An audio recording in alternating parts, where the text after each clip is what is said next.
Gazette du Togo, une vision sur l'actualité togolaise et sur le monde.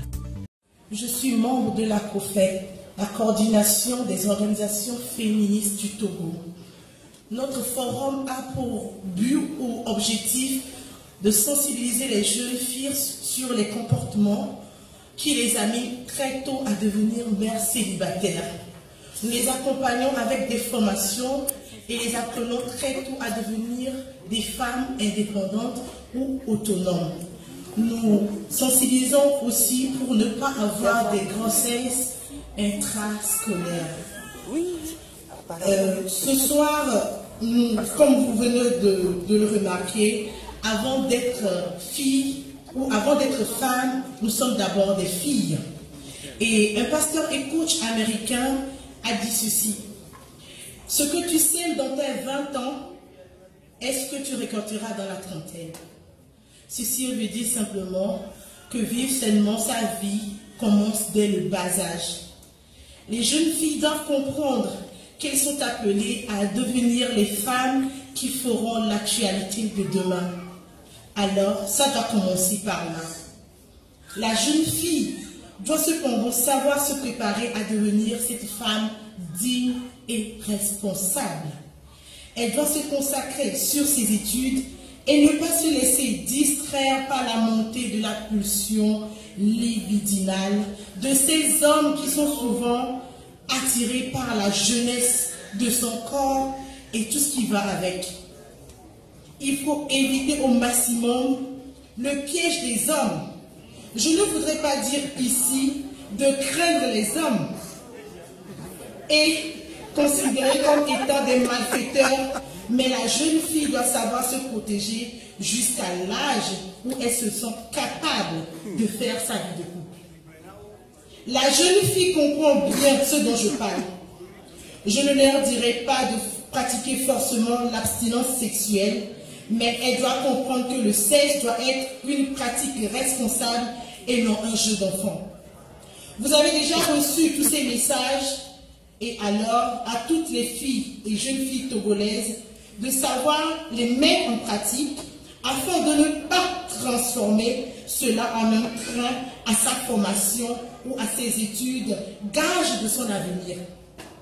Sinon, ça devient alors un problème social qui, sans solution, donne naissance à des vices qui nuisent gravement à notre société. Vous comprenez donc que si nous essayons d'endiguer ce mal social, nous sauverons beaucoup de personnes, puis mettre notre société à l'abri de la nuisance des risques liés à l'éducation monoparentale. Lorsque nous parlons des filles, certains garçons sont en train de se dire que c'est un sujet qui ne concerne que les filles. Mais je voudrais vous dire qu'ils se tombent lourdement. Ils sont plus concernés dans cette affaire. Chaque garçon ici présent doit prendre soin de ne pas être responsable de la condition de la fille mère de quelqu'un. La Providence sait régler ses comptes. Si vous plongez une jeune fille dans une situation, et pire encore, vous refusez d'assumer vos responsabilités, tenez-vous bien, vous en serez comptable devant la Providence. Comme on le dit, la nature a ses lois. Merci beaucoup. L'autre cas,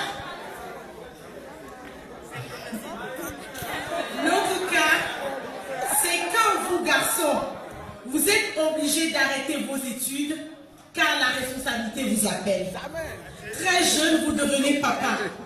En plus de penser à vos études, d'une manière ou d'une autre, la fille que vous avez enceintée et son enfant occupera une partie de votre pensée et à ces deux nouvelles personnes dans votre vie.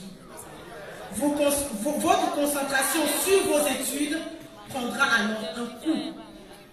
L'élève brillant que vous étiez sera transformé alors en peut-être un fainéant qui ne fournira pas grand-chose. Vous devez donc prendre soin de ne pas hypothéquer votre avenir juste à cause de vos pulsions libidinales. Ne cesse, vous en aurez toute votre vie. Merci beaucoup. Mais pour un moment, le moment viendra où même si vous devez étudier toute votre vie, vous n'aurez pas assez de temps pour ça. Être un leader demain se prépare aujourd'hui. À bon attendeur, salut. La Gazette du Togo, une vision sur l'actualité togolaise et sur le monde. Rejoignez-nous sur le www.lagazettedutogo.com ou sur nos comptes Facebook, Twitter et YouTube. Pour tout contact, écrivez à contact@lagazettedutogo.com ou appelez le 92 80 88 53. La Gazette du Togo, c'est l'information en continu.